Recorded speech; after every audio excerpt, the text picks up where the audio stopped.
Episode 19 of the I Am Your Friend podcast. I always forget to introduce myself. I'm Aiden Licker. My face is on the thing. Hey. And our guest today is our friend Grace, a.k.a. Bev. Bev, me. Hey. Welcome. Thanks. I'm so excited to have you on. I wanted to have you on for a while. One of my favorite people in the world. And extremely funny and talented and amazing music taste as well. So thank you. It just makes sense for me. And West Seneca. Shout out West Seneca. We got to do it, you know? Yeah, I didn't realize, like, your house is so close to the house that I grew up in. Oh, for real? Yep.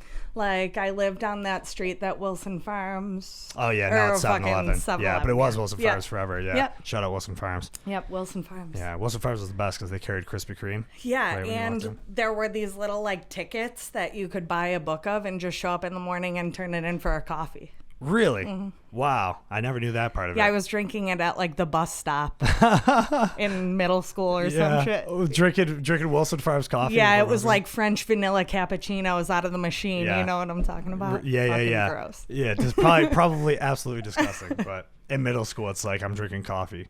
Yeah, that is funny. Isn't it funny how, like, when you're a kid and you just, like, you get to that age where you, like, want to start drinking coffee just for, like, the performative part of it, of just being like, I'm grown up. Yeah. Yeah. And it was like something to do. Yeah. You know, like, you go to your, like, meet up with your friends and go sit at Denny's. Yeah. And drink coffee. Yeah. Or, like, when Dunkin' Donuts moved in over on, like, Union. Yeah. Hitting that spot all the time. Yeah, that's funny. It is a very West Seneca thing of, like, you know, there's not much going on here. And I think that's what I like about this town is that just, like, growing up in it was just like we made the best of what was around. Yeah. You know? And, like, then the little shit matters so much more. Exactly. So, like, all there was to do, at least, like, in my day of, like, being in middle school, it was like on Friday nights once a month in the winter there was open skate at the ice rink, and we would just all go there. Nobody would skate. You just went there to hang out because you knew people would be there, you know, and that's where, like, kids were, like, smoking cigarettes out front, you know, and smoking weed in the back. And I was getting cigarettes, like, from that Stop and Gas there. Yeah. Like, we had to have been, like, 13 and just at night, like, yelling across to the, like, teenage dude who would work there and getting cigarettes. And it's so fucking gross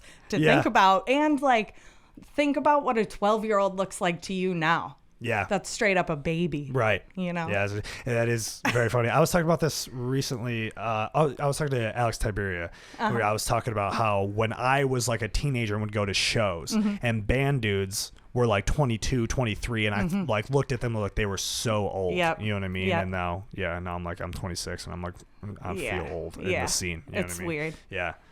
Life is weird how it moves like that. But yeah, it was just open skate, and then we would walk into McDonald's. Yep, and go hang out at McDonald's, and then we would hit up, like, someone in high school to buy us cigarettes, which was hilarious because it was like we were 13 and we were texting, like, a 16-year-old to buy us cigarettes, and they would, and then we would smoke them under the bridge by the Southgate. Yep. Yeah. Okay, so what my whole childhood was a Menzinger song, I feel like, you know. What about, like, Kiwanis dance? Was that a thing? Oh yeah, but Kiwanis dances were, like, they were 4th, 6th, 7th, and 8th graders. Okay. But, like, because I don't know if this was the same way when you were younger. 6th grade, you were still in elementary school. Yes. And 7th and 8th middle. Yes. Yeah. So 6th graders would all go to the Kiwanis dances because it was like, oh, it's a middle school dance. Yeah. But then by the time you were 7th grade, you were like, it's just all 6th graders. Yeah. You know what I mean? Yeah. So I went to, like, every one of them when I was in 6th grade. Yeah. And but then by the time I was in middle school, I was like, yeah, those are lame. You know? Dude, I don't really remember, but it definitely was, like, a thing to do growing up, and I think about that all the time, like how I just said, like, imagine what a 12-year-old looks like to you. Yeah. So, like, they were playing, like, fantasy and, like, those type of songs at Kiwanis dances, and kids were, like, humping each other and shit. Yo, for real. Now imagine being, like, a chaperon now and watching, and they were, like, teachers and shit, like, parents. 12-years fucking dry humping I to was, like, fantasy. 11 to 12 years old, and I remember I think what is that fucking song? Get Low? No, maybe.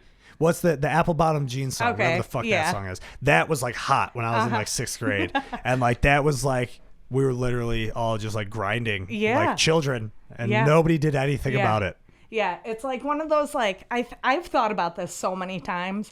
And it's like one of those like car crash things. Like you don't want to look, but like you kind of like, I think about right now, what do I want to see it? No, but like I'd like a little fucking brief peek at it. Right. Just to see what's going on. Yeah. Yeah, it is funny, man. Kids are fucked. Yeah. We were fucked, probably. Yeah. Yeah. That was nuts. So you grew up in West Seneca, right? Yes. And then now, fast forward, and now you are a stylist. Yeah. I never know what the proper term is. That's Stylist, good. colorist. Colorist is more like specific, but that is correct. Yeah. Yeah. You're both of those things. Yes. Yeah. At Crown. Yep. Which your sister My runs. sister owns. We opened it in 2016, so this fall will be 5 years. Wow, how exciting. Yeah. It It's feels like awesome. forever, but not too. You guys have always crushed the branding with Crown. Yeah, I gotta kind of give that all to Aaron and Evan Duckett. Yeah, shout out Evan. Yeah, because Aaron's whole thing was And shout out like, Aaron.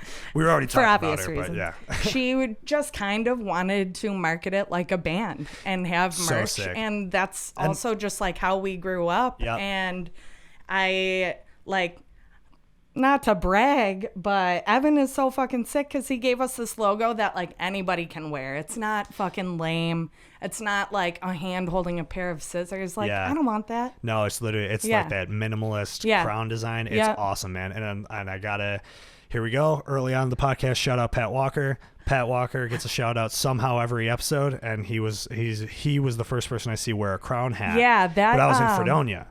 That kid has always had a Crown hat on, and Yeah. it's awesome. Yeah. I don't know Pat. That's more like Ches. I know Pat a little bit, Yeah. but yeah, he's always had the hat on. So Yeah, so shout out and that's what Pat it was. Walker. Is like he got them as soon as they were made, and it's because he knew Ches. Yeah. And shout out Ches as well. And in 2016, probably when you guys first opened, and that's when Pat and I kind of were starting to be friends. Okay. He would always have that hat on, Yeah. and I was just like, "What is that? Like, that's such a cool hat." And Yeah. he was like, "Oh, it's a salon." And Yeah. I was like, "What?" Yep. Like, blew That's my mind. exactly what Erin wanted. She's Yeah. like, I want people to see the logo or see the name and not know that it's a salon. And that is so cool. Yeah. And now I have that hat, and I wear it all the time Yeah, as well. cool. Thanks. Shout out Aiden Liquor. Nice.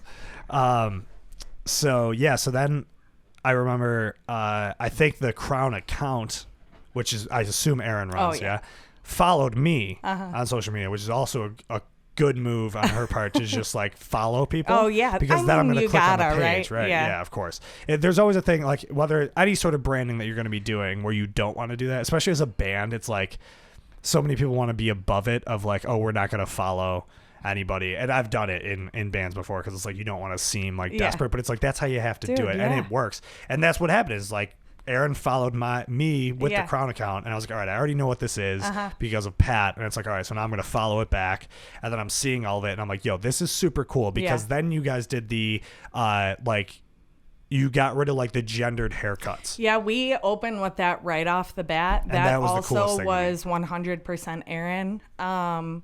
And it's fucking amazing because you just see other salons follow suit now because it is what it is. Hair's hair. That's what I'm saying, dog. And like mad, like female identifying people who get their head shaved or half of it shaved, and people like you who have long curly hair, like just pay for what you're getting. 1,000%. Yeah. And that was really the selling point for me because I was a person who always liked having long hair, but like, how do I, do I go to a salon? Do I go to a barber? Anytime I went to a barber, they fucked my hair up. Like they don't do long hair there. It's not for me, And so it was like, but I always was like intimidated by salons. Yeah. And the one thing I had always heard about Crown is like how welcoming you felt there, how people felt like anybody could go there. It was a very inclusive place. Yeah. And so it was like, all right, these are checking all the boxes of like somewhere that I want to go. Yeah. And then eventually I remember I was like, I didn't know how to do it. And so like I just like went online and just like filled something out, and Sarah cut my hair the first time I ever went there because I didn't know what I was doing, and she did a great job. And then eventually, I started getting my hair cut by you, and I told you this recently, like I get more compliments on my hair. Love it. Like for people, like strangers will be like, I really like how you do that, and I was like, I didn't do any of it, so go to Crown, but like, you should give yourself a little more credit because I still feel like there's so many dudes who don't color their hair, Yeah. or just think that like you have to like throw a box of bleach from the store on your head at home and like you get what you get. Yeah. Like you can ask for a balayage. Yeah. You know? Right. You can have anything and that's you what I want. did, and I felt Yeah. great about it. I Yeah. learned how to pronounce it properly. Yeah. It was a whole fun Yeah. learning process. Yeah. And I love that anytime I text you for like advice for my hair, you get like stoked about it. I'm so appreciative. Yeah. It makes a huge fucking difference, Yeah. you know? Well, that's And- the thing is I don't want to fuck up my hair. Yeah. You know what I'm saying? People So- invest in their hair. You wear it every day. Like, Yeah. people have no problem spending money on clothes that you wear once in a while. Right. It's something you have on every day. Yeah, and I'm all for it. Yeah. And you know, it seems to continue to keep growing, and things are doing really well there. You guys do the what, Shitty Hawkins? Yes. That is like a premise that came up. I think it was like maybe like the night before Thanksgiving, or one of those nights when everyone gets all fucked up. And we were partying at the Pink, and we went to Pat's house, and this was like, yeah, dude, it had to have been like right around when Crown opened, and we're like, you know, we should have like a party, just an excuse to have a party.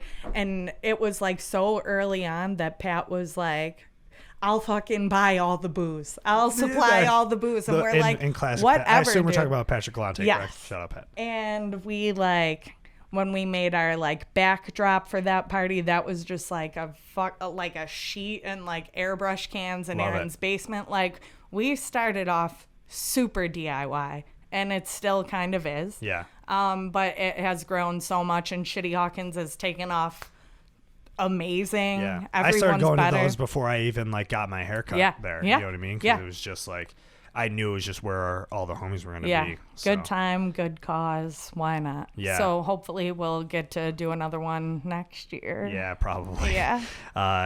Yeah, Shitty Hawkins, for anybody listening that doesn't know, it's an event that benefits the Pride Center of Western New York. I think that's what they're called. I follow Yep. them on Instagram Yeah. because of that. Yep. And it's a super fun party. It's always got a fun theme. I think the ones that I've attended were, I think one was like a beach party. Yep. And then there was the 90s themed one. Yep. I think maybe we've done 2 90s now. We did Yeah. a 70s and 80s. I don't know. We're out of shit. So whenever we like get to have one, we're just gonna have a fucking party. Yeah, hell yeah. Yeah. Yeah. No, And like, I'm definitely gonna have Aaron hire Vacationer again, because that was so sick. That was super cool. I did have a really good time, and it was weird seeing like my childhood like pop punk hero Doc, making you're like telling me. house music in front of Yeah. me. And I'm just like, I don't know how to feel about this, but I'm going to have a good time. Dude, and I okay. danced my ass off. Here's the thing. Yeah, your childhood hero, I feel that, because I still have the garbage can from my like room growing up, and written on the side of it, we use it for recycling now. Shout out recycling.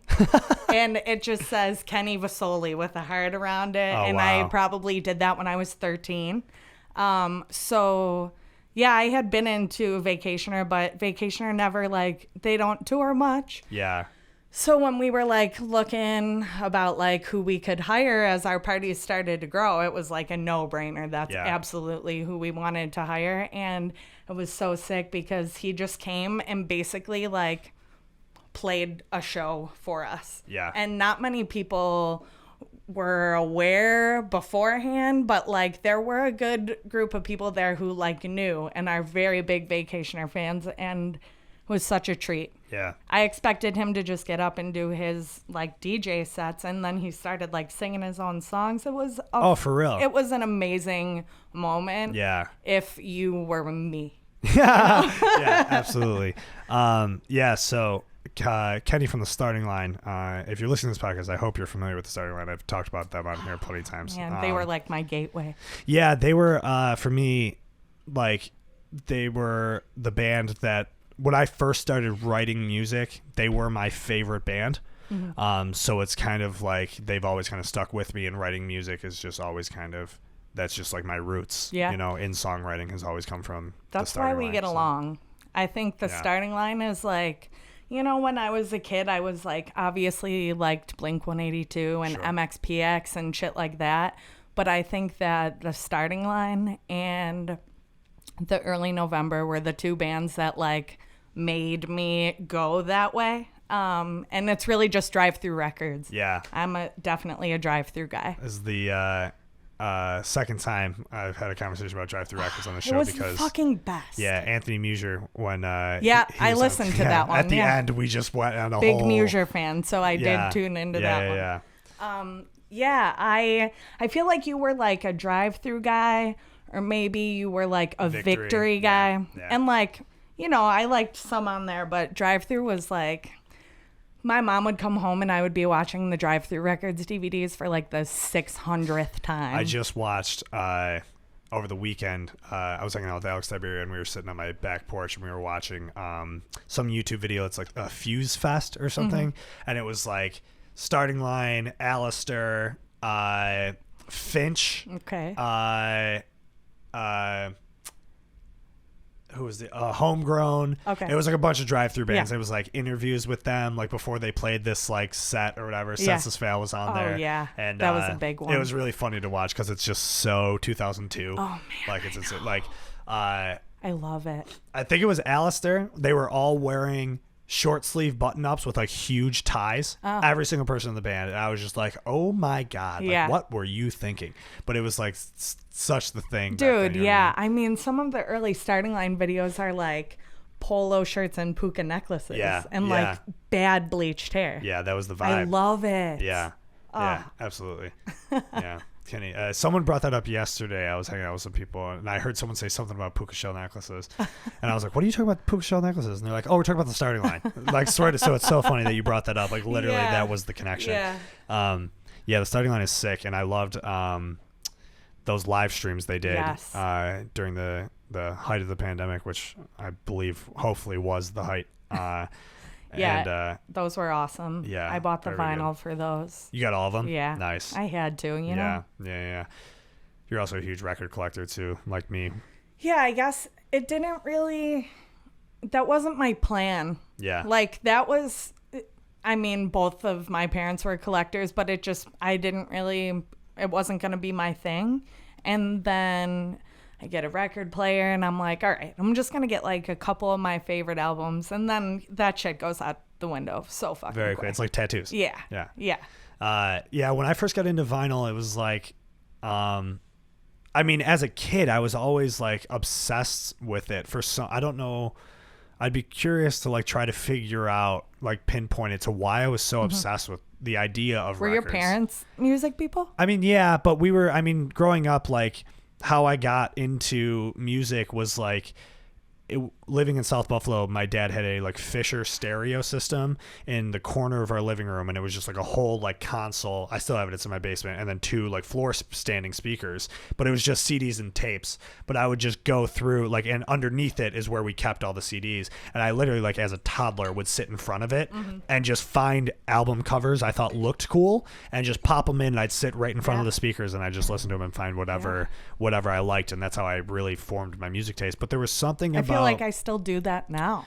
Yeah. You know? Like that doesn't stop. Yeah. Because I think that's also like I just think you should buy your music, right? Like I can go off all day about how people should pay for their hair color. Yeah. And it's the same shit. It's just somebody's art. And somebody asked me recently, like, oh, do you even feel that way about bigger artists? I'm like, absolutely. Yeah. Like if you are putting so much time and like your insides into that and people have it forever. Yeah. Like you can pay fucking $20, dog.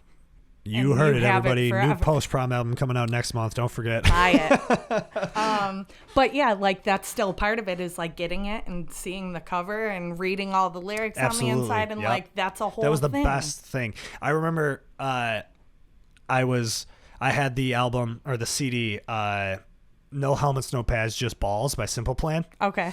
And I was maybe like 7. And I had the CD and I was listening to it like in... Was that the first one? It might have been I think so. It was the one with I'd Do Anything on it, and I'm just a kid and addicted.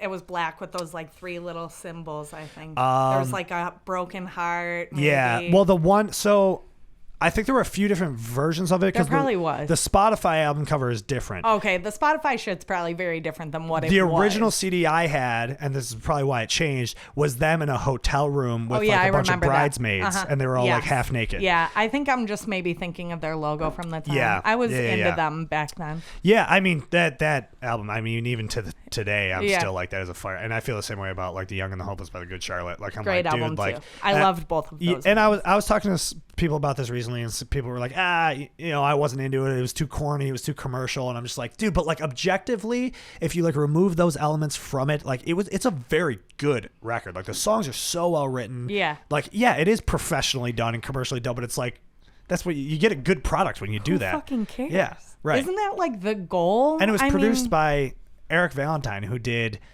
Third Eye Blind self-titled, and he did a bunch of like really good records. And it was also the dude from Goldfinger, I don't remember his name. Somebody who's listening to this is young, who does like the Blink stuff now. But, people who are like respected people in the scene. So like, fuck off. But yeah, anyway, the Simple Plan CD, and I had it in like a Discman, like in my parents' minivan, probably on the way to church or something, and listening to it with the headphones that like wrapped around the back. Oh yeah. And I was listening to it and just, enjoying my time, not bothering anybody. And then my brother Danny, being the shithead that he is, 7 years older than me, so he was a teenager at this time, takes the CD case away from me and hands it up to my mom and goes, look what Aiden's listening to, because they had a bunch of half-naked girls in the front. And I'm like, bro, I don't give a shit what's on the cover, dude. I'm 7. Yeah. Like, I like reading the lyrics. I like, like whatever. And my mom takes the booklet and hands me the case back. It's like, you don't need the booklet. And I'm like, my God. The booklet's the best part. Like, and the cover is my least favorite part. Like, I literally don't care. You know what? I have a booklet story. Back where they had Kiwanis dances. Yeah. I used to take gymnastics there when I was a kid. At the Kiwanis Center. Yeah. Yeah. And at the end of like your fucking summer there, you have to like choose a song and make your own routine. So, dude, I'm young and I choose some song off of like a very early Sugar Ray album, like earlier than what anything you would know. Yeah. And I think the album might have been called like Lemonade and Brownies. And there was a naked lady on the front of it. And I remember them being like, you can't, like, every other girl's doing fucking balance beam routines to like NSYNC. And this is the one I bring in. And it was like, just because of the cover. Yeah. Like, no, can't do that. Isn't that crazy how, like, I don't know. And I gave no shit about the cover. Right, like exactly. What you're saying. Like, not even thinking about it. But just like how much things changed of just like how much people gave a shit about stuff that just like didn't matter. Yeah.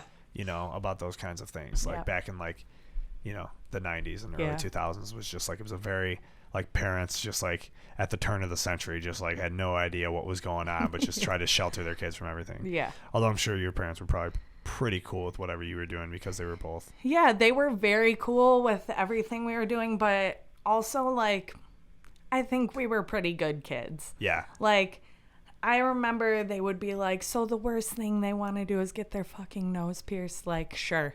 Like, let's let them get their nose pierced. Yeah, I was yelling across the street at Stop and Gas and maybe smoking weed at the Southgate Plaza, but like harmless shit. Right.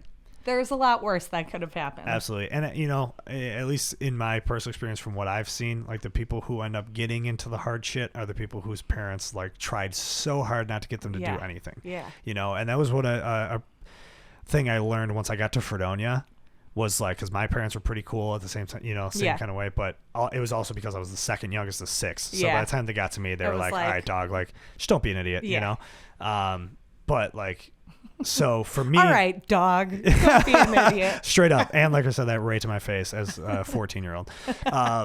No, so I and then when I went to Fredonia, I go away to school and like, I'm good. Like, like I partied through high school. Yeah. Yeah, because you have older siblings. Yeah. My friend Hannah's like that. Like, she's significantly it's a very, younger. very important dynamic in people's her lives. sister brought her around. She was, like, way too cool then by that time. Right. Yeah. So, like, by the time I get to Fredonia, like, I'm good. Like, I don't need to. But there's these kids that all get to college that, like, their parents were, like, helicopter parents.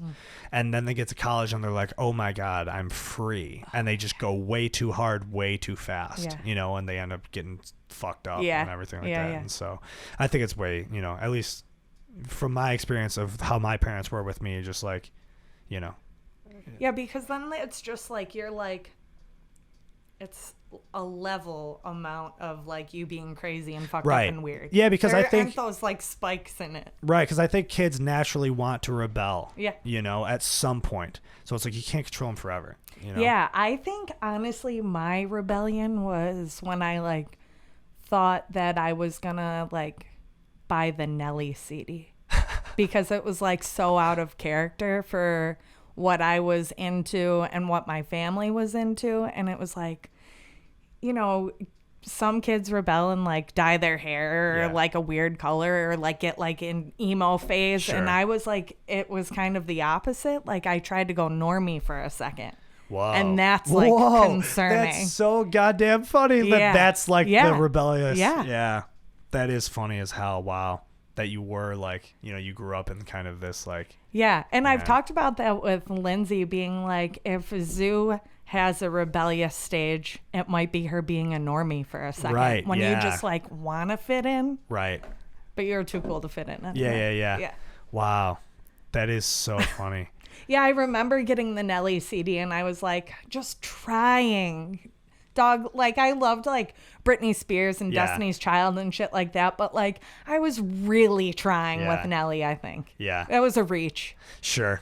I've had times like that for sure. You know what? Actually, what's funny is like when I got into high school, like I was the not only, but like there were not a lot of kids that were still into pop punk. Yeah. So I was in high school. So what year is that? I'm in high school from 2009 to 2013. Okay. So 2009 things are kind of dying out. Yeah. So like, I mean, even like early middle school, like, so for me, like 4th grade to like 8th grade for me is like Fall Out Boy, Paramore. Oh my God. Panic at the Disco. My Chemical those are Romance. all my bands. Yeah. Right. So those were like from like I was 10. Yeah. You know, I remember the very first Paramore CD, you know, like and that's one thing I don't think a lot of people know about me is like, I am a day one Paramore fan. Like day one, I was, you know, my first band I ever played, we tried to cover Paramore and realized this band's super good and it's just never going to happen. So let's go back to covering Blink-182. Yes.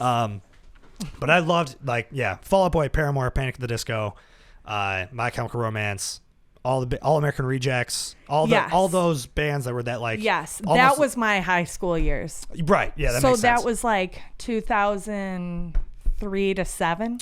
Yeah. That was such a moment, dude. Right. That was like, that is the icon for me. Yeah. I'm with you. That is like, I feel like me and my friend Jordan, where my dad was taking us there twice a week for like a couple years. And shit was so good. There were so many good shows. And Paramore used to fucking play in Buffalo like once a month. Right. Like, there's just nothing like that now, or just the scene is not the same now. Yeah. I mean, it's all different.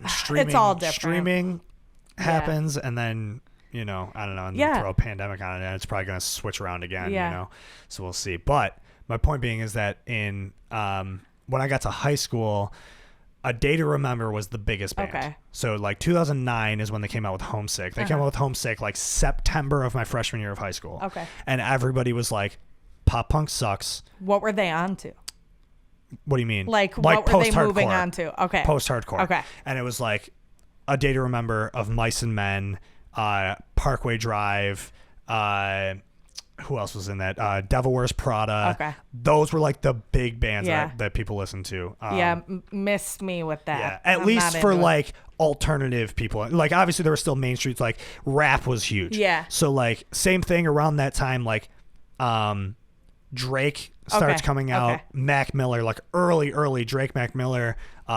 You know, that kind of era of hip hop was huge also. Lil Wayne was huge. Middle school, high school, Lil Wayne was everything. So like, and that's kind of, and I love both like hip hop and like rock music. So probably like pretty equally. So and that's probably why, is just because of that era that I was in high school and it was just like unavoidable. But yeah, so like, but I was still just into that kind of, like, I just wasn't into, I mean, I was, but I wasn't, you know. It was like, I tried. The point I was trying to get to is like how you were with the Nelly CD. I was like, yeah, I like the Devil Wears Prada. And then I was just like, I don't though. Yeah. Yeah. I like The Day to Remember. Yeah. But that was basically it. But that was me trying. And that was most of high school, I feel like, is like, I don't get it, but I'm going to try to like it because my friends like it. Yeah. You know? Yeah. And yeah, it's a weird thing because in high school, what I liked was what was going on within that scene. So it is weird to be on the outside of that, but I would have been too, because that's just not... Right. It was a weird time for me. But luckily, pop punk only died for like a few years, which is funny because the album Homesick by Day to Remember, like, in hindsight, is a pop punk album. Like, it Which really one is that? What That's are like one with, the singles on that one? Have Faith in Me, Downfall of Us All. Okay. Okay. Yeah. It is like, it's just pop punk with screaming. Yeah. Like, essentially. Yes. Yeah, that was kind of like also 4 Year Strongy. Yep. Yeah. So 4 Year Strong comes out, like, I discovered 4 Year Strong pretty late. I think I didn't get into 4 Year Strong, like, which was still early on for 4 Year Strong. It was already like senior year. Yeah. Or like the year after. Even. Yeah. 2006. Okay. Yeah, was, that makes sense. Rise or Die Trying. Yeah. But I discovered that album when I was a sophomore in high school, and I was like, I really like this. Yeah, it was an awesome album. Yes. And it was very different. Yeah, right. Like, they were so ahead of their time. Really doing they were that so then. ahead of their time. Yeah. So 4 Year Strong, Set Your Goals. Yep. Love Set Your Goals. I had met a friend who was like through the local music scene, who had showed me 4 Year Strong and Set Your Goals, and so it was like Rise or Die Trying and Mutiny. Mm-hmm. Yeah. Were just like these two great albums. Phenomenal albums that just, I was like, it was a different kind of pop punk that they, easy core or whatever they called it. But I loved that shit. But then we got like the Wonder Years, Transit, Story So Far, this like new age pop punk that I was like 16 years old. So it was like, you know, that's a real treat for you. So like people who were around when like if you were like 16 years old when Enema of the State came out, you know what I mean? It was like, that was, for me, it was like The Upsides and Suburbia and Under Soil and Dirt and Listen and Forgive by Transit. Like, those were like my albums. And it was like, but nobody, like, I didn't have any friends that listened to it, you know? So I never went to shows or anything because I would have had to go by myself. So yeah. But then I kind of fell out of that music and just went into hip hop because that's what my friends liked. But then when I got to college, that's when, like, you know, I meet Pat Walker and all these other friends that I've met that were into that music, and I was like, oh my god, thank you. Where were you guys like 10 years ago? You know? They all went to West Seneca East is what the problem was. Wait, did you go to West? Yeah. Okay. Yeah. Yeah. It is wild. I know I just went on a bunch of fucking dumb rants about music, but this is what always happens when we talk. Can we talk about your dad a little bit? Sure. Because your dad was the fucking man, and an absolute legend.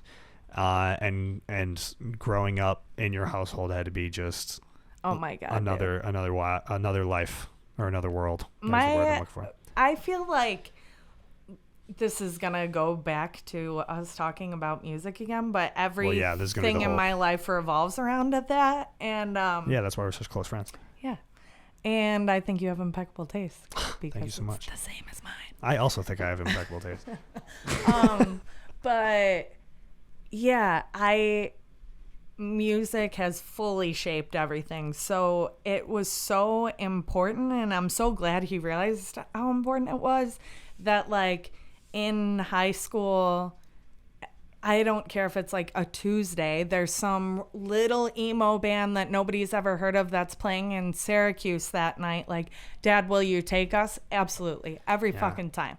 And the 3 hours there and the 3 hours back, we were listening to Say It Like You Mean It by the Starting Line on repeat the whole fucking time. And he didn't care. And he did that forever.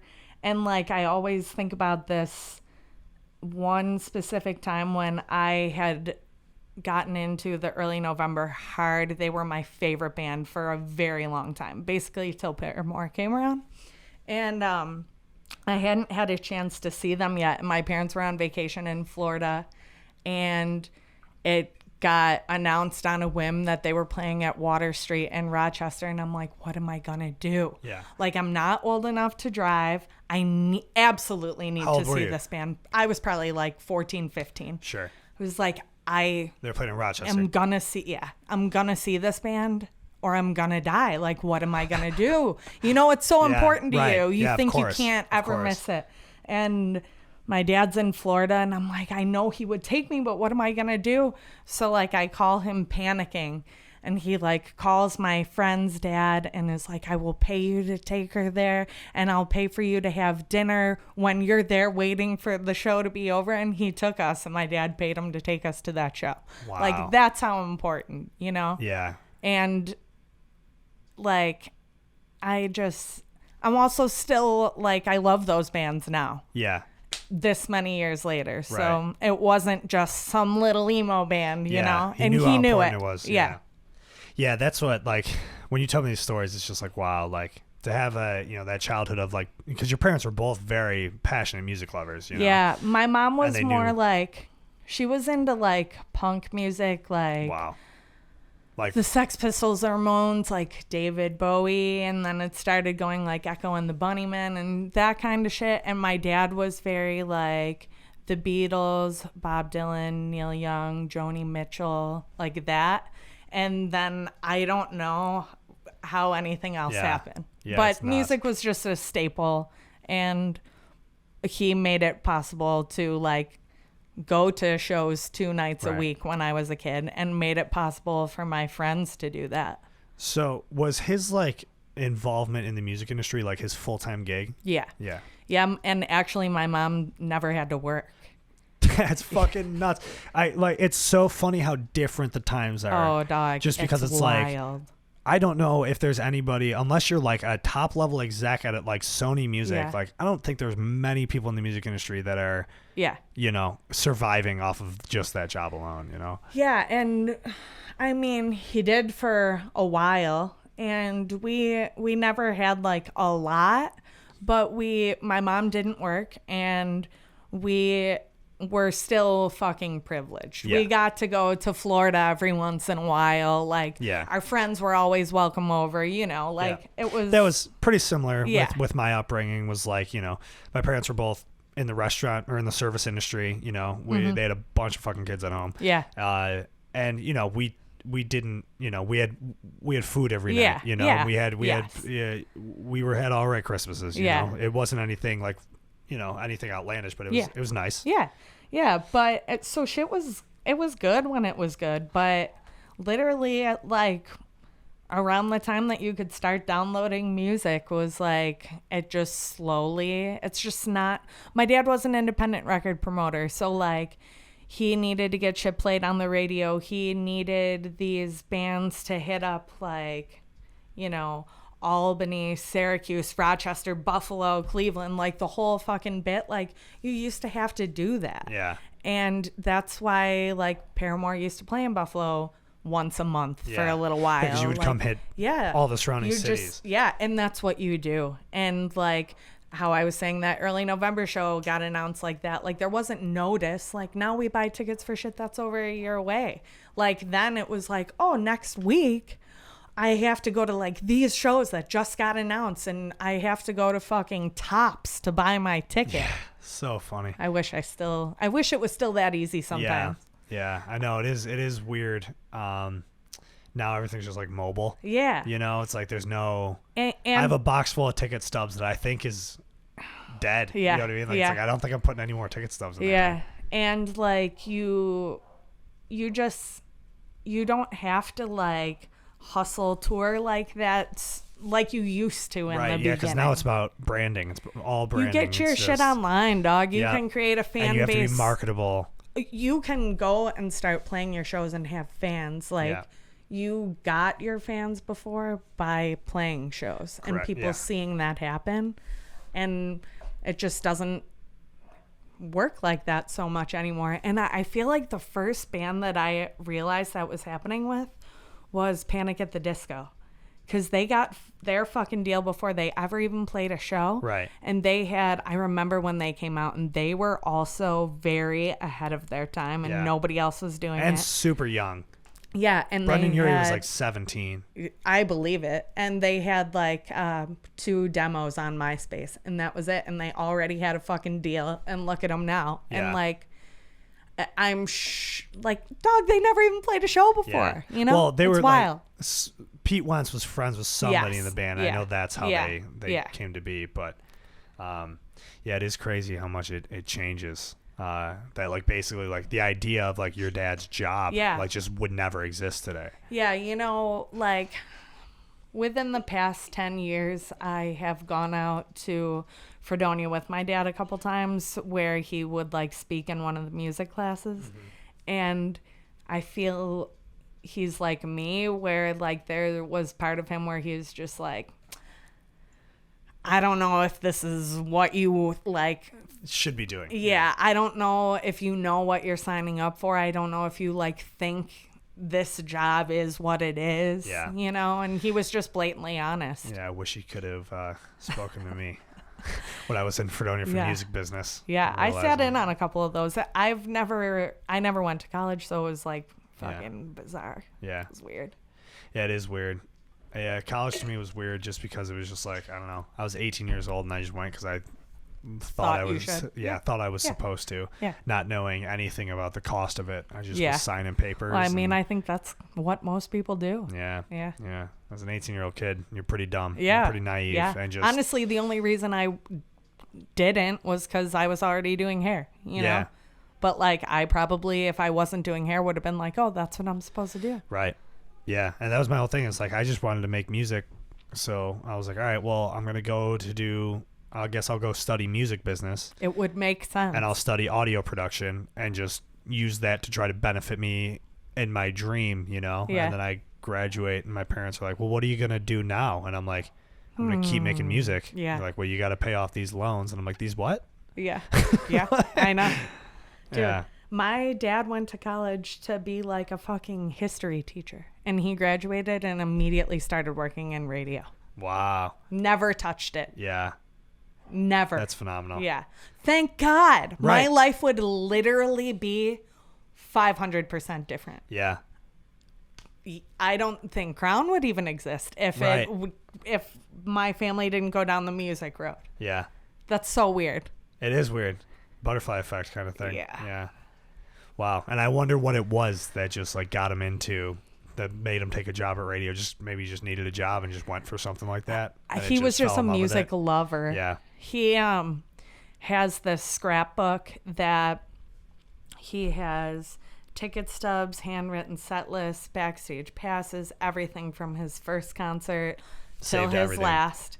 This thing is insane. And it's so cool because like there's like he gets to see the Beatles and it costs $5.50. He saw the Beatles? Yeah, doc. And he was born in 1951, so my dad was older. And then there's like... But like the Beatles didn't like play a lot, especially in the States. Like, yeah, well, he got to see maybe like him. 15 shows they ever did here. I don't know that. Yeah. So that's very pretty cool. Fucking wild.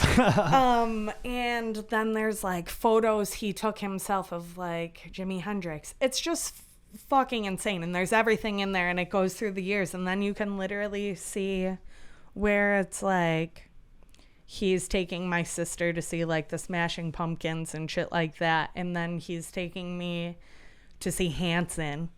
And then he's taking me to see Paramore. Yeah. And the early November and all this, everything, whether it was his show or something for one of us, is in there. As thorough as it could be. It's literally perfect. He wanted to make it into like a coffee table book for years. Yeah. And it just kind of like kept getting away. And then like last winter, the last winter he was alive, we just were like hanging out, spending time together, and I wanted to go through the scrapbook. We spent like 2.5 hours and we just made it through the first half. Wow. And that was the first time I had gone through it in quite a while. And he was so shocked that like I had so many questions and was so intrigued and interested by it, because to him he was like, oh, this is like old people shit, you know? But it's fucking fascinating to anybody who gives any shit about any music. Yeah. And so that's something that me and Aaron have to get done. We of course. We gotta do that for him and make it a book and get it published, and it's fucking amazing. Yeah, and people should see it. Right, exactly. What an amazing thing to have. And like, there's so many like little things. Like maybe he went out to like drink with one of the acts after. My dad didn't drink. He probably took him out or something, and there'll be like a napkin from that place in there. It had everything. Dad was a legend, man, in like in every sense of the word. As not just like what he did in the music industry, but just like in general. Yeah. Like, what a legend. Yeah. I feel very honored that I got to meet. I only met him once. Yeah. I met him at Queen of Heaven. Oh my God. And just the sweetest guy. Oh such yeah. a nice guy. He was showing up for the fried dough and a slice of pizza and then like walking real slow back home. Yeah. He was chilling. Did they live in your childhood home, West Seneca? Yeah, that's the only house I ever lived in until I moved out.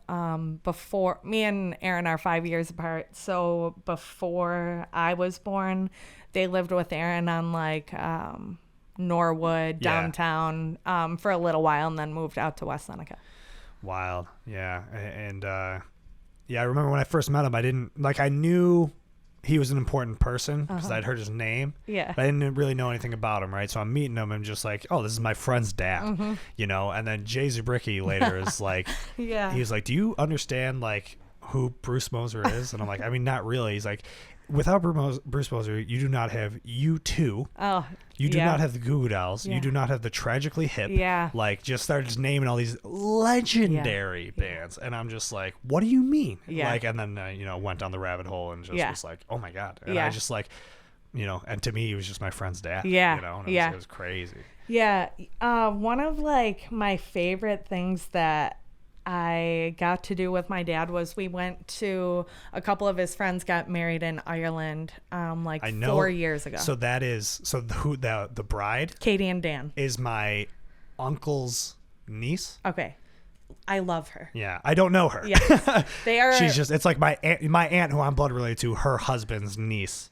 And he like, what was funny is when your dad passed away, he came up to me and was like, did you know who Bruce Moser? He's like, you're a music guy. He's like, and I was like, yeah, it was my friend's father, And he was like, oh my God. He was like, and told me the whole Ireland story. So go ahead. Yeah. So anyways, like that was, his friends were getting married there and they were like, you have to come because long story short, my dad set up this fucking on-stage proposal at a U2 concert for them, whatever. So they like didn't even know my dad. My dad did this for strangers because that's how he is. And then they are wonderful people, so are all excited about this engagement. They get in touch with the mutual friend, and they're like, we want to take Bruce out to dinner to say thank you. So they take him out, and they're like, we're going to get married in Dublin. You have to be there. And my dad, like, Bono and U2 had tried to get my dad to go to Ireland forever. And I don't know why he never did. He would always just be like, I don't have a passport, I think he just, like, didn't think he could or should be able to go. The weight of that statement, Bono, trying to get my dad to go to Ireland. That is just, like, hearing that is nuts. Yeah. Anyway, sorry, go ahead. So, they were like, no, like, you have to come. Yeah. And so my dad started talking about it, and I was like, Dad, if you're going to fucking Ireland, I am going to Ireland. Like, I am being your date. Yeah. And Katie and Dan are fucking incredible and amazing people and let me go with my dad. And God, I'm so fucking thankful because I got to go to Ireland with my dad for his first time. That was like a dream of his. And are you of Irish heritage? Yeah. Yeah, same. But on my mom's side. Oh, okay. But like that's the only reason like I would want to go there. Just 'cause it's like my ancestors are from here, whatever. Honestly, for my dad, it was you too. Yeah. So he weed brain. Dude, this happens to me all the time on this podcast. With this? You get to Ireland with your dad. Okay. So we get to Ireland and like Katie, the bride, is obviously a diehard U2 fan. Sure. So Katie sets up this little like taxi tour for her and my dad one afternoon that like you have this guide who like takes you to all the YouTube spots, like where they played their first Wow. show. I can't believe that. Well, of course the houses they grew up in, Yeah. whatever. And so I didn't have shit to do this day in Ireland. Why the fuck would I? So I'm like, okay, I'll just like tag along with them. So we get into this car and my dad just immediately is schooling the driver on all things YouTube. Like the dude would say something and my dad would respond to it. And then the dude started being like, what? Like, and then my dad like let on his story. And I just sat in a car with 3 people. Like, they are amazing people and they've done a lot for my family. I am not really a fan of their music and never have been. So I'm just like sitting in the car and I'm listening to these 3 people just fucking melt over this band, and it's everything to them and they know so much and it means so much to them. And I'm like, my God, this is fucking amazing. I had the time of my life and I didn't care for 1 second about what was actually like going on. Yeah. And then that same night, I had plans to meet up with this person named Chris, who I had never met. He was just like a Paramore fan from Ireland that we had followed each other online for like a few years. And when I first like posted a year before the trip, like, oh, I'm going to Ireland, whatever, he reached out and was like, if I happen to be around when you're there, like, let's hang. So a year later he was, and he met me at the hotel. And also I think about how weird this was for my dad, probably, because I was like, I'm gonna meet up with this. Chris is this like 6'3" Irish dude, but he is very gay and there's nothing to fucking worry about. But my dad, I was just like, I'm gonna go meet up with this person that I met on the internet. Yeah. So my like 100-pound dad like waits outside with me for Chris to come, and he ends up meeting me. We go out and we go to some bar and we sit there like on bar stools facing each other, like our faces a foot apart, and just like melt and gush about Paramore for like 3 hours. In Ireland. Yeah. Love that. And I'm like, dude, this is exactly what my dad was doing. This is a person I've never even fucking met before in a completely different country, but we just so happen to love the same band. So now we're here together doing this. It was wild. Insane. I love that shit, man. And similar to you, how you were saying is like, you know, a band you're not really interested in. If I am sitting in a car with 3 people who are super passionate about something I'm not into, I can listen to them talk about it for 6 hours. You know what I mean? Yeah. It was awesome. Yeah, that's amazing. Good segue to talk about Paramore. So growing up as the like biggest Paramore fan there is, and now, you know, the company that you work for now works directly with Hayley Williams' company, Good Die Young. Yeah. And you've met her and you've worked professionally with her. Yeah. Tell me about it. I mean, it's like, it's crazy. It never gets old to me. I constantly have to check myself when things are like moving slow with work stuff. I have to be like, damn, even just a couple of years ago, I would want to be here so bad right now. And I do check myself. I'm very aware of that. And like Good Die Young launched the same year that Crown did. And I knew that I was going to work for Good Die Young in some aspect before they ever knew it. Like I had never had like a career goal, but I was like, okay, so now you're meshing hair and with a hair dye company that is owned by the singer of my favorite band for half my life. And it's good. Like the product is fucking good. Like, yeah, dog, I'm fucking sold. Why would that not be a career goal for me? You know, it's like a no fucking brainer. Aligned, yeah. So like, I just also feel super lucky about that. And I remember being 15, 16 years old at the Icon and just talking to Hayley, and she knew that I did hair and would say that, like, if she wasn't doing this, she would want to go to hair school and shit. And it's just, I mean, when we worked Bonnaroo in 2019, there for a second she was like, can you fucking believe this? Like, this is all full circle, you know? So, like, did she, like, remember you or, like... Well, when they used to play here all the time, you know? Go, right. Yeah. So she's always had some sort of, like... Often. It was a lot, and we were the same age and just girls and into the same shit, and we just would always talk and keep in touch, and it's fucking 16 years later now. Yeah. Fucking crazy. Yeah. That is such a wild thing. And I remember, like, when you all were down there and just seeing, like, the posts that everybody was posting of just, like, you're just, like, hanging out. So fun. Like, it's going again. We're going the first week in September.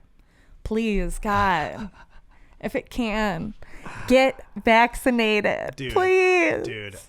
And I knew we were going to talk about this, and you're the perfect guest to have on for what's going on now, because you and I, like, I feel like bonded so much through the pandemic of being like, can you fucking believe this is going on right now? Oh, unbelievable. And what I love, so I'm a person who, like, every once in a while, if I get pissed off enough, I will start posting on my Instagram story, I mean, like, fuck you, you know what I mean? And get into it with people. But, you know, for the most part, I'm just like, I'll back off. Mm-hmm. What I love about you is that you have a good following on Instagram because of, like, your hair and stuff like that and, like, everything. So, and what's funny is the other day I checked because, like, the stuff you post, like, it makes me a little uneasy. No, don't. I love it so much because this is, again, my favorite thing about you, and my favorite thing about anybody is authenticity. And that's the whole fucking point of this podcast is to bring on people who are just real fucking people. And you just, like, you don't give a fuck, and you're like, this is what it is, and this is what's going on. Fuck you. And that's exactly how you should be. And you post about it all the time in your story. I love it. And the one day I just was like, I love how much she doesn't give a fuck. And I go to your Instagram and I'm like, you know, you have like, I don't know, 2,500 followers or something like that. And just, like, still just, like, are, like, all, like, people who just follow you for, like, hair stuff are just, you know, and you're still like, you know, that's, like, a reason why I don't have a hair Instagram. Yeah. Because it's, like, just authentically take it or don't. Take it or don't, Take dude. it or don't, dog. You can't win them all. I don't really fucking want to win them all anyway. No, I'm with you. And, like, if you just put it out there, you attract that and you turn away what, like, doesn't mesh. You're right. And that has been, like, a blessing in this pandemic to be outspoken in that way, because it just kind of does the work for you. Yeah, 1,000%. Weeds out the negative energy. Yeah. Wow. That's fucking awesome. I think my biggest thing is that, like, my family is fucking huge. Yeah. And are all over the place. Yeah. On, like, where you fall, you know? So it's like, and that's no shade to people who are, like, sitting back and yeah. I can't fucking help myself. Right. Yeah. And that's what I love about you. And please do not, if you ever have to question yourself about it, know that I fucking love it. And I'm sure everybody who loves you does. You know, and I'm sure it's the same thing with when I post about it. Like, I'm sure my friends feel the same, but I still just get, because it's like, I just don't like ruffling the feathers, you know? But again, and for me, it's more of like, I have just, like, so much family on there, and it's like, dude, and then I gotta go fucking hang out with you at a wedding, and I don't want shit to be weird because I said you should go fuck yourself because you didn't get the vaccine, which I do thoroughly believe. You know, I've been blessed with, like, a family that's super small and that mostly isn't even here anymore, and they were all on, like, the good, the right side. Yeah. So I don't have to think about that, but I sympathize with my friends who do, because it's fucking not easy, dog, when it's your family. That's what I'm saying. And that's like the only reason I started to reserve myself, was because it was like, I don't want my family members to fucking. Yeah. Because guess what? It's bigger than you. Like, it affects other people. Right. Yeah, and so that's where, like, you know, eventually I went on a Twitter rant recently because it was finally just like, all right, I kept my mouth shut, you know, because there's people I work with that, like, you know, follow me and everything. It's like, and they just, like, if you even bring up vaccines, they're like, people get mad, and it's just like, all right, I'm not going to fucking bring it up. I got my shot. I did my fucking part. I'm chilling. My life gets to go back to normal. do whatever the fuck you want. Yeah. But now, I'm like, okay, now I have to change the way that I live again. I know. After doing my part time and time again, because you won't fuck yourself. Yeah. Fuck yourself and your fucking ass. Yeah. Dog, it chaps me so bad. And like, I feel kind of bad. Like, I decided last week I was going to start like masking back up at work and shit. And I feel bad that I basically did it for 2 reasons. One reason being we usually hang out with Tommy's 4-year-old nephew on the weekends. And there are many people, clients in my life who have children, you know, so I would like to be cautious of that. And 2, because I have fucking shit on the calendar, dog. We're going to see Phoebe Bridgers. We are going to see Phoebe I'm Bridgers, going to work at fucking Bonnaroo. Yeah. I don't fucking care, dog. Yeah. Like, I did my part, and it does seem so fucking selfish. Like, I hate even hearing it come out of my mouth because it's cringy. But, like, dog, that's where I'm at. I feel like we played it so fucking safe. We did everything. We got vaccinated the second we could. Like, we please. did exactly. We all collectively, everybody who did get the vaccine, and we all fucking collectively said we're gonna do whatever we can for the greater good to get the fuck out of here. Yeah. You know, and there's just people who just can't do one simple thing, and it all started with the fucking mask, bro. I know, and it's just dog. Like, you couldn't do one. It's the easiest thing, just to look out for anybody besides yourself. Yeah. And now, and the reason I shut the fuck up is because it was like, all right, things are going to start opening back up because now, you know, like hospitalizations were down, whatever. We protected the most vulnerable, whatever. And it's like, you know, and if you don't want to get vaccinated, that's on fucking you now. Yeah. You know what I mean? Like, it's on you. I don't give a fuck anymore. My empathy for this has gone out the window because you have a choice now. Yeah. And if that's your choice, that's your choice. But now that it's like coming back on me again, it's like, no. I did what I was supposed to do.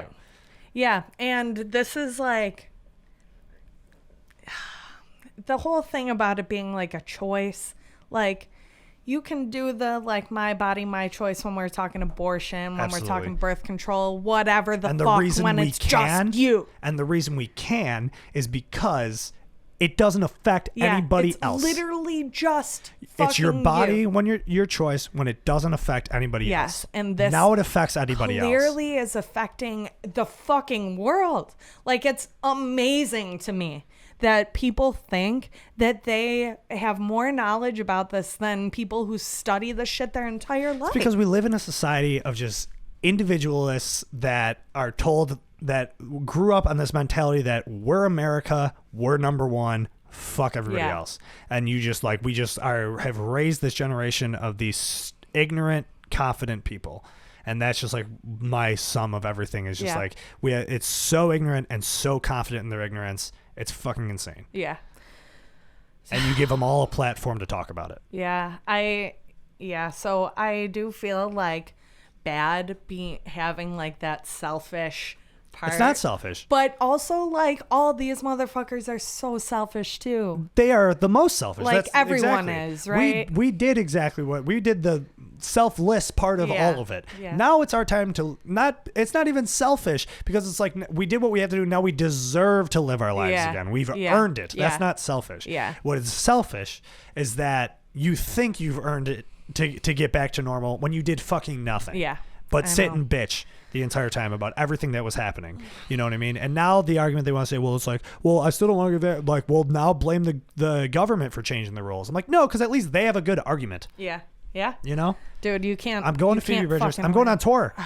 You're going on fucking tour, dog. And this is happening. The third time it got rescheduled. And it's like, dude, it's in November. So we'll see what happens. But it's like, bro. Dude, that's it. That's where my head is at right now. Is that, are we going to lose out on shit that's happening like very soon, or are we losing out on the winter shit? Right. Because we're losing something. Like, something's got to change. Yeah. It's getting worse every day. It's never going to end. Right. Unless everybody gets back. And that's the whole thing is like, I don't understand how people just like, at the end of the day, it's like if everyone has a vaccine, let's say 1% of people have a medical reason not to get a vaccine. It's probably less than that. Okay. Right. If 99% of people have a vaccine, we have no coronavirus. Yeah. It still exists, yes, but we keep living our lives. Yeah. Because we don't have to worry about anybody getting sick from it, because that's how herd immunity works. Yeah. And end of the day, the most amount of people we have vaccinated, the better. Yeah. So it's like, if you have no medical reason not to get it, a real medical reason, I think the biggest one is that, as far as like people I've talked to, the biggest reason they have not to get it is the fertility thing. Okay. And it's literally, and there's no evidence that supports it. It's just that as a society, our generation, as we get older, like we are a generation that's having kids much later in life, right? And obviously, as you get into like your 30s, it becomes more difficult to have children, right? The statistics start to change, and what I think a lot of it is people going, well, I just don't want to take any more chances. Yeah. I'm already losing my probability of having a child. But it's like, but it's not connected. Yeah, like these things are not connected. And it's like, and you're not going to fucking have a child if you're dead. Yeah. And I know you think I know. You're not going to. Right. And you think you're not going to get it. But the thing is, how this virus works and how we've seen it work is a variant happens, and it's worse. It's more dangerous. And that's just going to keep happening. Yeah. It's just going to keep mutating and getting worse. And now it's affecting people younger and younger because the most vulnerable, the old people, are all protected from it. So now it mutates to get stronger. And it's like, and if you don't fucking do something, I know. It's just going to keep fucking you up, I know, dude. dog. It's and Joe Rogan needs to shut the fuck up. It's fucking insane, because it's just, if you're going to get it, you're going to get it. I fucking got it, and I was safe as fuck. Yeah. Like, yeah. So anybody who's like more afraid of the vaccine than COVID, like, doggy, you gonna be getting it probably pretty soon. Yeah. And the thing is, coming. like, I got it and I wasn't like sick from it. Yeah. But I lost my taste and smell. And like, and I know it's probably shitty to complain about it because how many people were killed, but the taste and smell thing, dude. Yeah. Like, I would take a vaccine that fucked me up, like, on my deathbed for 2 weeks because my taste and smell are still fucked up. Really? Yeah. It's been like 6 months, and like still like and you're young, dog. And smells that I like really liked smell terrible to me now. Like any shampoo, conditioner, hand soap, toothpaste, anything like that smells like the same chemical to me. And any like weed, coffee, certain like spices, all smells the same to me. It all smells bad. Cilantro smells fucking awful to me now. Oh my God. Yeah, it's super weird, man. It's super weird, and I hate it. And it's just like, dude, yeah. So that's even for that little amount, you know what I mean? Obviously, I was very lucky. Yeah. But even that little amount, it's like, dude, get the like. It's a miserable thing. That's what I say too. For me, it was like a fucking harsh cold, and it lasted like at least 10 days. Yeah. And there were those couple days here and there where you would be like, oh, I might be getting a little relief, and then it would just like come back for you, and I was just like hot and didn't feel good. I was just like exhausted. Yeah. That was really the whole thing. Yeah. And I got it between vaccines. So when I got the second, Same. you did? Yeah.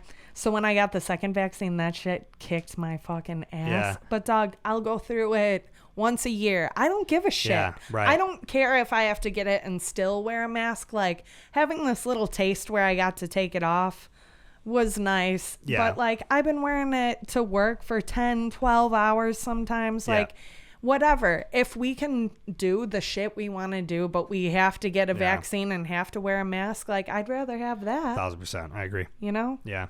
Yeah, I know. And now I'm going to see the story so far who, like, that's my, like, I was like, someone asked me recently, like, if I had to pick one, like, my favorite band of all time. I'm like, it's really hard. Yeah. I'm like, it's like Blink-182 is like my childhood, but like Story So Far was like teenager. Yeah. Like 16 years old, the Story So Far was my band, so it's like, but I'm seeing the Story So Far in Rochester. Okay. And that same venue, what venue? Anthology, Yeah. just had a show there. And they said you had to prove your vaccination status. If you didn't have a vaccine, you had to do a negative test, and everybody had to be masked. I saw that. And that was a decision, they said, by them and the artist. So I don't know if it's going to be the same thing. Right. I assume it's going to be. Yeah. But my thing is like, dude, I'm going to a Story So Far show. Moshing, crowd surfing. Like, is a mask really going to help me? Yeah. I mean, I'm going to wear it. You know what I mean? But I'm just like, I know. Like, what are we doing here? I know. I don't know. I don't want to feel like we keep taking steps backwards. I just want to be able to get on. Yeah. I saw a TikTok that was literally just this dude, and it's like a 5-second TikTok, and he just goes, "We were so close to precedented times," and that's it. That's the whole thing. I think I saw that. Yeah, and it's just like, yeah, dude, for real. And then the Oxford pennant thing that oh that my was like, God, I can't believe we're still doing this. That's a fucking good one. So good. Yeah, it's so good because it's like they didn't really say anything. I want to buy it. I know. Is it for sale? I don't know. I think it was just like a meme, a little gimmick.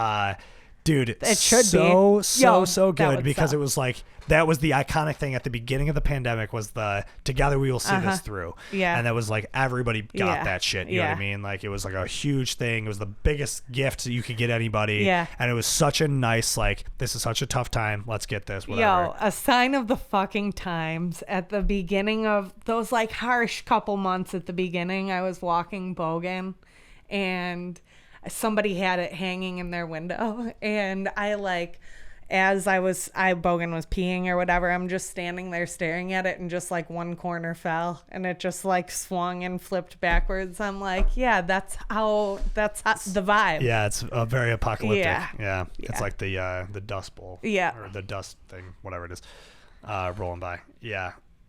So they do that, and then yesterday or a few days ago, I don't know when it was, but they posted that thing of the same colors and everything, same font, and just so saying, good. yeah, I can't believe we're still doing this, and everybody was sharing it, and I'm like, whoever did that gets a raise. Beautiful. Oxford Pennant does everything. They get a little bonus so well. The My Chemical Romance line they just dropped is so sick. Yeah. And I'm excited to get some of that for sure. Yeah. Good stuff. What else is going on? I feel like there's way more that we can definitely talk about. We didn't talk about weed. We can talk about weed. Weed's great. I'll always talk about weed. Yeah. I love weed. Same, dude. And I don't talk about weed enough on this podcast. I haven't gotten high before this podcast before. I had a little gummy, TBH. I was thinking about, I was like, if there was one person I'm like, I'm gonna have on, I was like, it'd be me and Bev that would smoke before, but I would just like lose my train of thought the entire time. You know what I mean? I've had a couple little moments. It's all right. We're doing great. Yeah. When did you start smoking weed? I think like middle school. Yeah, same. I was in like 7th or 8th grade. Yeah, and like really, like I really fucking loved weed. Yeah, same. Always. Straight up. Did you ever stop? Yeah. Okay. I did because my last serious relationship before Tommy was not about it. And at that point, I had already been consistently smoking weed for like a very long time. So I was like, you know, if it bothers you that much, like I don't have to do that. Stupid fucking 20-year-old Bev, you know? And I didn't do it for like 5 years, and it honestly felt like no big thing. Sure. And then I was in Boston with my friend Corinne, and we were hanging out with a couple of these dudes we knew, and we were like sitting in one of their SUVs parked on a street somewhere, and they like passed a bowl back to us, and I'm like, you know, one is fine. Yeah. Had the fucking time of my life, dog. Awesome. And I'm Good like, why did I ever fucking stop? This Yeah. makes me so happy, and I'm having so much fun. And then for the duration of our relationship, I just hid my weed usage. Oof. And yeah, that's like a bad fucking sign, right? Yeah, totally. But yeah, so then I end up ending the relationship, and then just could be open about my weed use. Yeah. And it has progressed like in different ways over the years. And I feel like I'm like a very functional stoner. How old were you when you got out of that relationship? Like 28. Wow. 28, 27. Long relationship. Yeah. It was like 7-8 years. Yeah. Yeah. And it was like I had to. It was done. I mean, I was hiding smoking weed for like a few years. I mean, even off the bat that it was like you wouldn't do it. Right. You know, the fact that somebody. But like you see that now, but when you're 20 years old, you're like, and you're just like all about somebody. Yeah. It's like, I'll change exactly who I am, you know? Yeah. Ew. Yeah. So cringy, dog. I did the exact same that is thing, not dude. me. My first relationship, I was 17. Yeah. When we got into it. And same thing. Like, it was like, she just like didn't really like, it's like she didn't like me. Yeah. Right? I know. And wanted me to be somebody else. And then I was like, okay, I'll try. And then did that for a while. Yep. For like 3 years, and then eventually got out of it. And it was rough. And it was a rough, I mean, even 3 years for me, it was like 17 to 20. Started a relationship in high school, and I was so far gone, like lost myself in it, that by the time it's over, I end the relationship and I'm 20 and I'm a sophomore in college, and I'm like, I don't even know what just happened. Like, I don't even know who I am. And I don't know. And I'm living with my friends who have gotten 2 years out of a college experience that I didn't get to have. And, yeah, it's a weird thing to so I can imagine 8 years, and then you probably just feel lost, Yeah, especially your 20s. So like for like most of that year before I officially ended it, I think I was like preparing to end it. Like, I think I knew.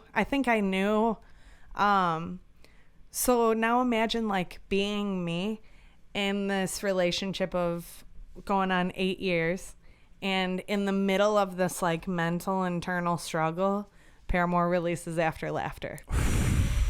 Dog. Wow. Some things just hit a little too close, and I was like, that'll be forever my favorite album of all time. Yeah, it has to be. But wow. Yeah, so that was like a nice little treat for me during that shitty year. Yeah. But yeah, so got out of that and just am very open about smoking weed and about everything, really. That relationship, I think, just taught me to be like, fuck it. What I just said that I love about you, you know what I mean? Yeah. Is that you're just totally unapologetically yourself. Yeah. So I feel like that probably coupled with so many fucking parents and friends dying, I'm just like, fuck it, whatever. But the real like kicker is that motherfucker smokes weed now and started smoking weed like immediately, and has a fucking weed tattoo. And I'm like, dog, I don't even have a weed tattoo. I'm just gonna get one that's like way sicker. Yeah. Dude, that is great. I mean, but good, because it could probably really help him. So nice. Kill him with kindness. Yeah. Yeah, I started smoking weed when I was like 14. Okay. 13, 14. Where would you like smoke weed? So my childhood best friend, lived 2 houses down. Okay. And so like his parents would be gone, and we would just straight up smoke in his room. Okay. And he had a bong, and did you start off on a bong? Yeah. Oh, I appreciate that. And we would just like sit by his window with the window open and just like spoof it out. Yeah. And then, my older brothers smoked weed too. So just like whenever my parents weren't home, like they would like roll up a joint, and joints are like my favorite thing. Yeah. And I think that was just because like that was my bonding thing with my brother. My brother and I like have had he won't mind me talking about this because we're pretty open about it. We've had a bit of a rocky relationship. Of just like, we've had times where we fucking hated each other, and just like, he made my life hell as a kid for a while. It's my brother. So, I mean, he's my fucking best friend now. Yeah. So, but growing up, it was like when I was like maybe 14, 15, he invited me to smoke weed with him. And I'm like, whoa, like this is not, not something I would have ever expected. Yeah. And so I was like, of course. Absolutely. You know what I mean? And to me, it was just like a moment to bond with my brother. Yeah, like he asked you to do something. Right. And he was a joint guy. So it was like, for me, smoking joints was just like, it's always been my favorite thing, because it was just what me and my brother would do together and stuff. So I love that. Yeah, it was dope. And that's how, me and him eventually formed like a good relationship. And that's a lot of my family. Like I was just at a wedding, my cousin's wedding 2 weekends ago, and it's just like, it's just a custom that it's like everybody brings 2 joints. Yeah. And it's like throughout the night we all go and we light them up and pass them around. And it's just like it's a bonding thing, and I really like it. And I enjoy it so much more than drinking. Oh God. And and I'm a person who, I had to stop drinking at one point. And I stopped drinking for 8 months. And now, and then the pandemic hit, and I was like, I need a fucking drink. Yeah. But but now and it was actually my cousin's wedding that I finally came to this realization that it's like, dude, I have found an amazing balance in my life of smoking and drinking, where it's like I just smoke way more, and when I'm high, I don't want to drink. So it's like I just will like sip on a beer, and then I don't get fucked up, and then the high just wears out, and then I'm just tired, and I go to bed, and it's just like, it's amazing, and then I don't feel like shit. Yeah, I know. It's phenomenal. It's really a perfect place to be. Yeah, I love weed, and I love talking about it, and I hate that it's like, you know, there's this like still kind of the stigma around it, or still like people who don't like. Yeah, and I feel like everybody just kind of thinks you're lazy. Yeah, and there's all this shit. Yeah. I really don't think I'm fucking lazy. Yeah, like no. I literally, if I do feel lazy, if I'm just like, fuck, I don't want to clean the house, I'm like, nah, I'm gonna rip the bong that you bought for me. Thank you. No problem. And well, yeah, I mean, and that was another bonding. That's how I know you're good people too, is like you barely knew me and you bought me a bong. Well, that was the thing, is like, you know, when we first met, you know, I knew Tommy first, and you guys were just so you know, welcoming to me. You know, I wasn't always a kid who had like who fit in well, or, you know, I was kind of like, I bounced around from group to group, but I never had like solid, you know, relationships with people. And not to say that I didn't have any, I did, but like when somebody like is as welcoming as you two were to me, as like just like a new guy around. Yeah, and when you're like older and you're a new person, it's not like you grew up together. Yeah, right. Yeah, so that just like, that means a lot to me, and just like, you know, we bonded over music and smoking. Like we would, you know, we would smoke together when we'd be out together. You'd hand me the pen and stuff, and no, it was just something we always bonded over. So like, you know, and we didn't know each other that well at the time. And then I remember you posting about it, just like saying that you didn't have a bong or something. Didn't. And then I think your birthday might have been coming up. I think it was like Christmas. And I was just like, and you know what? And that's me, like Christmas. Like I don't really want anything. Yeah. I love getting shit for other people. Me too. Like I get so caught up in like, oh, let me, you know, so I see that and I'm like, I'm going to buy Bev a bong. Yeah, that was so nice. And I literally use it every day. Thank you so much. Glad you do. There was a reason why we were talking about. It's not, you're not lazy. You rip the bong, you clean the house. And like put on your favorite music, like super loud. Dog, I am so happy doing that. I love it. So like, I also like eat a bunch of gummies and like go hiking. Like I don't feel like it's a lazy thing. Have you fucked with the Delta 8 at all? Have you tried it? Yeah, I have, just once. Yeah. And I really liked it. It's great. I think it's fantastic. For anybody who doesn't know, Delta 8 is a different type of marijuana. It comes from hemp instead of cannabis. I have no idea. So it's just a different type of THC. So the regular type of weed you smoke is Delta 9, apparently. Okay. And this is Delta 8. So whatever the fuck any of that means. But it's a completely different kind of high. But you still are very stoned. Okay. But there is, and the common thing that when I talk to everybody who's done is there's zero anxiety attached to it. Like you are just ripped and you feel good. And it's amazing. And so I get the gummies of the Delta 8. And that's what I had from Bison. Nice.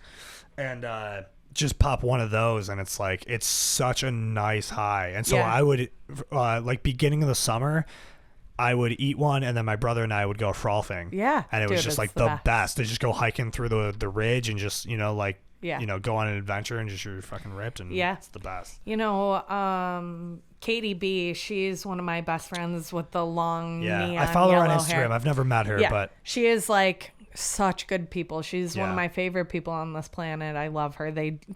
People are not made like her. And she is my fucking weed bitch. Like I think that I smoke weed. Yeah. That bitch fucking smokes weed. Wow. And you and like edibles, like we're on the same fucking level, and most people just aren't, and we just vibe in that way. I love that. And so she and her boyfriend Matt are very into disc golf. So when me and Tommy went to visit them, they live in Michigan, earlier in the summer. I don't know when it was, but we went disc golfing with them, and I'm like, I'm not gonna play because I don't play, and I was just holding Bogan. but Katie just rolls up like mad blunts. She's a blunt lady. Nice. Yeah. And like I appreciate a good blunt. Yeah, I love a blunt, but I can't. Not all the time. I can't roll a blunt either. I can't roll shit. I buy the cones, dude. I buy the cones too, dog. Yeah. And everyone is always like, Tommy's sister, her mind was like blown about like cones. I'm like, yeah, doggy. It's like I can't roll up. I was at Tommy's with you guys a few weeks ago, and her and I were talking about that. And I'm just like, I can't roll a joint for shit, dude. It's just not my skill set. So Katie's like a blunt lady, and the only other person is Chez's fiance, Ben. Yeah. Love him so much too, but they are like blunt people, and that's the only time I get to smoke a blunt. And Katie lives in Michigan, so it's not that often. Yeah. But like Katie is like rolling mad blunts. This bitch rips them. Like she smokes me under the table for sure. That's but like insane. I had such a blast just being outside, not even playing, just watching them play and smoking blunts with Katie. It's the best thing. Yeah. We have Chez's bachelorette in Vegas in like a couple weeks. Yeah. It's gonna be wild. It's just me, Chez, Lamp, and Katie B. Have you ever been to Vegas? No. I've gone once. It is not a place I thought I was going to enjoy. Yeah. Like that's I was what very, everyone says. I was very like, I don't know if I'm a Vegas guy because I'm not like a party guy really, same. you know? Literally any single person can have fun there. It's just like there's so much to do. Yeah. So many different options, and if you go with the right people, you're gonna have a fucking blast. Yeah. And you don't have to spend a bunch of money. Yeah. Like you think you do, but you don't. Yeah, that's basically what everybody says. But How long are you going for? like 3 or 4 days. Perfect. Right? Yeah. I went for 5. Too and that was much. the dumbest shit we ever did. That's None what of us had ever everyone says gone too. before. Yeah. Yeah. But we all just like are older and we don't drink as much anymore. So like we're definitely going to drink there, but we're lightweights. But me and Katie smoke a bunch of fucking weed. So I was like, we can't be like going back to the hotel to roll blunts for as often as I know Katie's going to be like wanting to smoke blunts. So I'm just going to buy one of those like vintage like cigarette holders. Yeah. And we'll just have like 20 joints on us, and just whenever we want to smoke, we got them there. There you go, yeah. And I feel like that's going to be like a big lifesaver there to just have it and not have to roll up all the time. Yeah, my buddy and I did that. We went to Firefly Music Festival in 2015. Where is that? Dover, Delaware. Okay. Yeah, real weird spot. But we ended up, him and I just bought an ounce and just rolled it all into to joints and brought it down. This was perfect. Yeah. You just be able to use it like cigarettes and just pull them out. But dude, even with the cones, I like started to fill it up and I got 3 in. I'm like, I'm fucking bored. You got to get I'll show you before you leave. My brother has it. It's called the 6-shooter. Oh shit. You can pack 6 cones at a time. Okay. That's what I need. Yeah, I'll show you. Okay. It's amazing, and that's why he bought it. Okay. Literally for that purpose of like going on a trip. Yeah. You literally just put the 6 cones in. It's made by Raw. Raw makes it. Yeah. And you just dump your grinder into it, and then you just shake the thing up, and they just are all packed. Are you fucking mind nuts. blown, dog? Do you follow the Raw account on Instagram? You should. I don't even know. So it's called Rock and Roll. Okay. It's RAWK. And it's the Is dude. that their official? It's the owner. Okay. It's the guy who started Raw Papers. Okay. He's this super weird dude, but he's so goddamn funny. He's so like pure. And he just comes up with all these inventions. And anytime they have a new product, he announces it and shows you how to use it. And he's like, oh, have you ever had this happen when you're smoking? No, there's an easy way to do this. Yeah, so it's like, so that's how we found the 6-shooter. And it's like, that's okay, amazing. So yes. yeah, during the pandemic, that was like, me and all my brothers, because that was like part of every day during quarantine was like at the end of the day, I would get done work. I was the only one who stayed working. Okay. So I was working from home, and when I would get done with the day, like I'd be done and convene with my brothers, and they would be like, and then we would roll up and we'd smoke. We would call it an after dinner mint. So like we would all eat dinner, and then we would roll up and hang out on the porch or whatever, and we would just watch that dude, the dude who runs Raw Papers, and just watch his thing, and then we just buy all the shit. That's amazing. That's amazing. I don't have anything else to talk about. I don't know if you have anything that you want to plug or anything with Crown or. No, I'm not a plug guy. Good. I love it. All right, Bev, Grace, thank you so much for coming on. Thank you for having me. This is a blast. I think this is my favorite episode I ever did. I have so much fun, like it's just easy and fun to talk to you. Yeah, same. And likewise. I feel like you just get it, so it's always blessed. That's the only way I can describe why we're good friends. It's just like, she just gets it, man. Like, there's people who get it and there's people who don't, and you get it. Yeah. So I'm very, very blessed to have you in my life. Feelings mutual. Love it. All right. Have a good one. Bye. Later.